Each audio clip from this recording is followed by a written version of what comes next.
teman-teman, kembali lagi di channel YouTube saya. Di kesempatan kali ini saya akan menjelaskan jenis makanan yang baik untuk lambung dan jenis makanan yang buruk untuk asam lambung. Yang pertama adalah jenis yang baik adalah havermut. Jadi untuk penderita asam lambung sangat dianjurkan mengkonsumsi havermut atau oatmeal atau walker ya. Sebaiknya dicampur dengan madu asli maupun gula aren asli. Karena havermut ini mengandung serat tinggi tapi mudah dicerna oleh lambung, jadi tidak akan membuat lambung kita terluka. Berikutnya adalah ubi, singkong, dan talas. Jadi ubi, singkong, dan talas pun sama, dia itu mudah dicerna, mengandung serat tinggi, tapi tidak melukai lambung dan sifatnya alkali. Tapi sebaiknya untuk penderita makronis ditumbuk dulu ya, baru dikonsumsi. Dan berikutnya adalah jenis buah-buahan. Yang saya anjurkan adalah pisang, pepaya, alpukat, apel, pir, sawo, dan nanas. Itu adalah jenis-jenis buah-buahan yang sangat baik untuk asam lambung. Khususnya pisang, ini cocok-cocokan. Jadi ada sebagian orang yang mengkonsumsi pisang, asam lambungnya kambuh, tapi ada sebagian orang asam lambungnya membaik setelah mengkonsumsi pisang.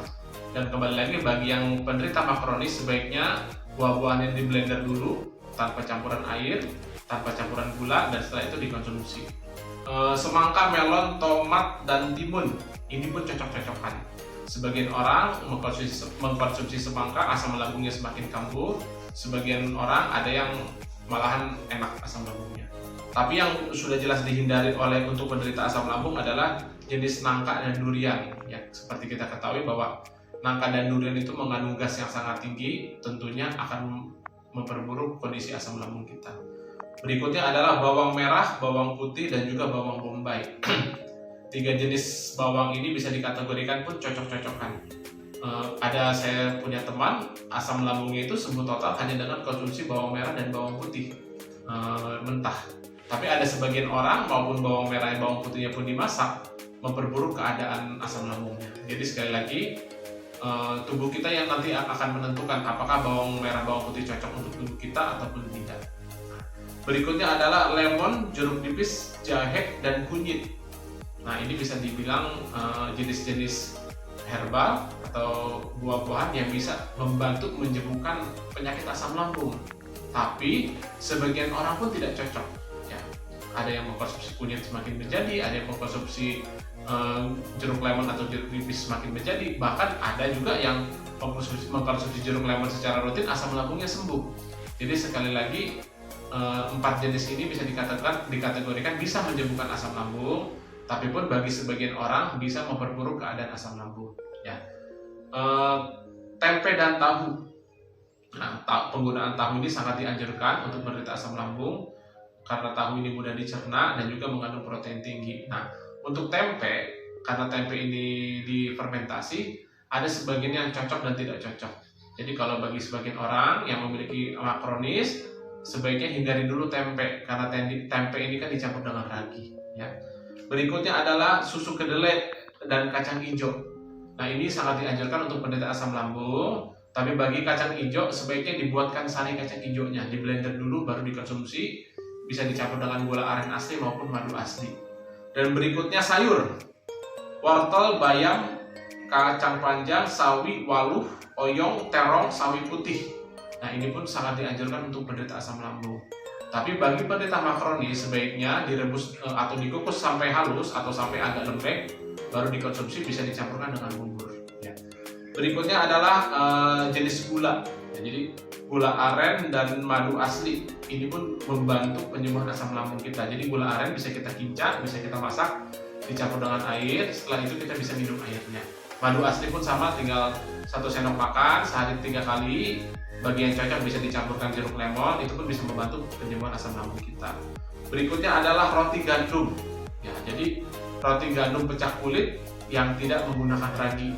Nah, inilah yang sangat baik untuk asam lambung kita. Tapi bagi roti putih atau yang roti gandum yang menggunakan ragi atau fermentasi, itu tidak dianjurkan. Kenapa? Karena ragi bisa melukai lambung kita. Jadi roti gandum ini memiliki serat yang sangat tinggi, yang sangat baik untuk asam lambung kita. Dan berikutnya adalah kacang tanah, kacang mede, kacang almond. Nah, bagi sebagian yang mungkin kena makronis, sebaiknya ini dihindari dulu. Tapi bagi yang tidak terlalu kronis, bisa sekali-sekali kita konsumsi. Tentunya dengan dikunyah dengan halus. Dan berikutnya adalah air kelapa. Nah, jadi air kelapa ini pada dasarnya bisa untuk menetralisir asam lambung kita pada saat, apalagi bagi penderita mah akut salah makan, bisa dinetralisir dengan menggunakan air kelapa. Berikutnya minyak zaitun. Ya, jadi minyak zaitun ini pun bisa untuk membantu menyembuhkan luka lambung kita atau membunuh bakteri H. pylori di dalam lambung kita. Jadi sangat dianjurkan bagi penderita asam lambung, minyak zaitun dikonsumsi 1 hari 3 sendok makan pagi, siang, dan malam. Dan berikutnya adalah bihun dan kue tiaw. Nah, bihun dan kue tiaw ini karena bahan dasarnya adalah tepung beras, bisa direbus sampai lembek, sampai agak lunak, setelah itu dikonsumsi, dan juga bisa dikonsumsi untuk penderita asam lambung. Dan juga nasi, ya, jadi sebaiknya bagi penderita mah kronis, nasinya itu bisa dicampurkan dengan beras merah dan setelah itu dibubur halus. Nah, tapi bagi yang tidak makronis bisa mengkonsumsi nasi dengan biasa, tapi dengan dikunyah dengan halus dengan betul. Nah, itu adalah jenis-jenis makanan yang sangat baik dikonsumsi untuk penderita asam lambung. Dan berikutnya saya akan jelaskan jenis-jenis makanan yang tidak boleh dikonsumsi oleh penderita asam lambung. Yang pertama adalah rokok. Ya, jadi rokok ini kita semua tahu yang mengandung ter dan nikotin, otomatis sangat tidak baik untuk penderita asam lambung. Dan teh dan kopi ini pun sama. Teh dan kopi ini mengandung kafein, otomatis apalagi kopi pahit ya, itu akan membuat asam lambung kita dengan cepat naik. Ya. Berikutnya adalah minuman beralkohol. Ya, jadi seperti minuman bir atau Manson dan lain-lain, saya kurang paham karena saya tidak pernah minum. Itu pun sebaiknya sangat dihindari karena selain merusak lambung kita, minuman beralkohol pun akan merusak pusat saraf otak kita dan juga otomatis merusak liver kita. Ya. Berikutnya adalah makanan yang digoreng seperti gorengan, tempe goreng, ayam goreng, tahu goreng, KFC, makanan-makanan yang menggunakan bumbu-bumbu bumbu menyengat, ya itu pun sangat dilarang sekali. Ya, ayam geprek dan lain sebagainya.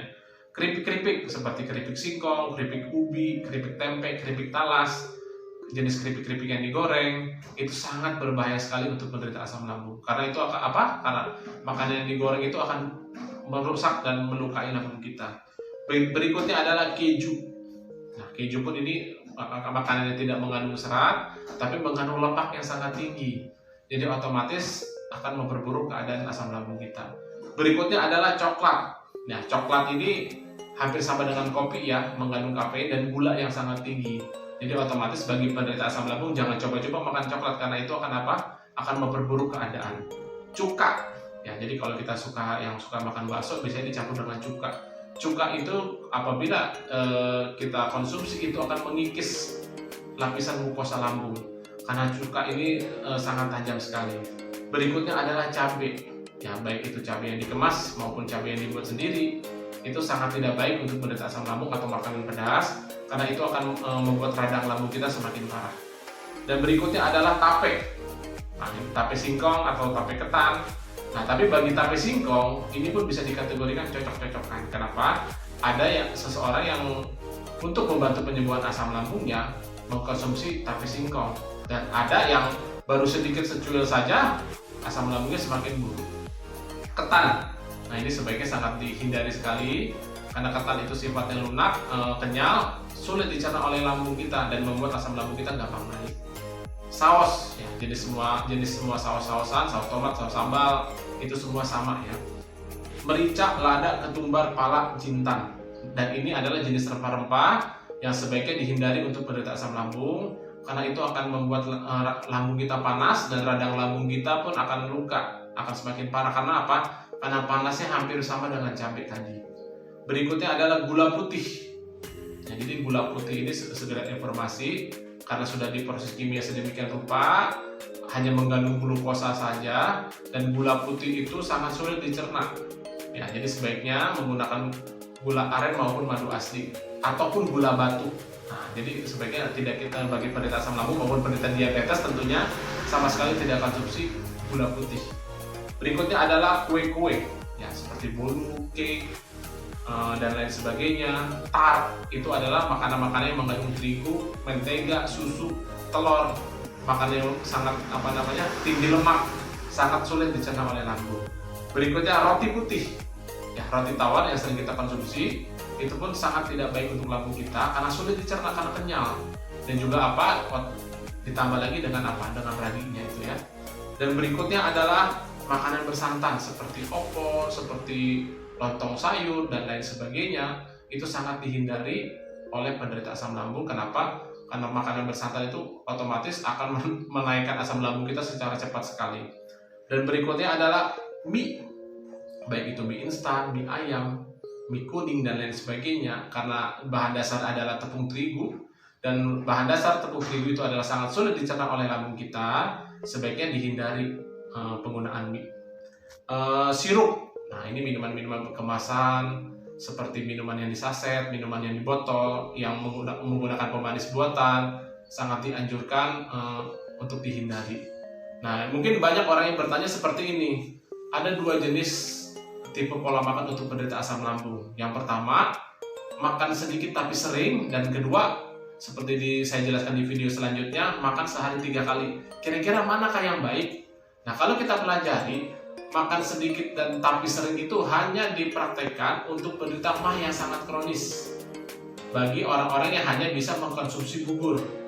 Ya, jadi bagi orang yang MAH-nya kronis, misalkan dikasih nasi sedikit pun langsung sakit, itu bisa menggunakan bubur, dan otomatis pada saat kita makan bubur, terutama yang bubur sehari itu, otomatis kita harus makan sedikit tapi sering. Tapi bagi penderita asam lambung yang tidak terlalu parah, yang bisa mengkonsumsi makan nasi seperti biasa, jangan kita makan sedikit tapi sering, itu akan memperparah keadaan asam lambung kita. Nah, jadi bagi kondisi asam lambung, penyakit asam lambung yang bisa beraktivitas seperti biasa atau tidak terlalu parah, sebaiknya pola makannya ikuti pola makan di video saya sebelumnya. Makan cukup sehari 3 kali. Tapi bagi penderita MAH kronis yang tidak bisa mengkonsumsi makan nasi biasa dan hanya bisa konsumsi makan bubur, sebaiknya itu makan sedikit tapi sering. Nah, demikian informasi dari saya. Mudah-mudahan informasi saya ini dapat bermanfaat dan bisa menjadi amal ibadah bagi kita semua. Selamat siang, sampai jumpa.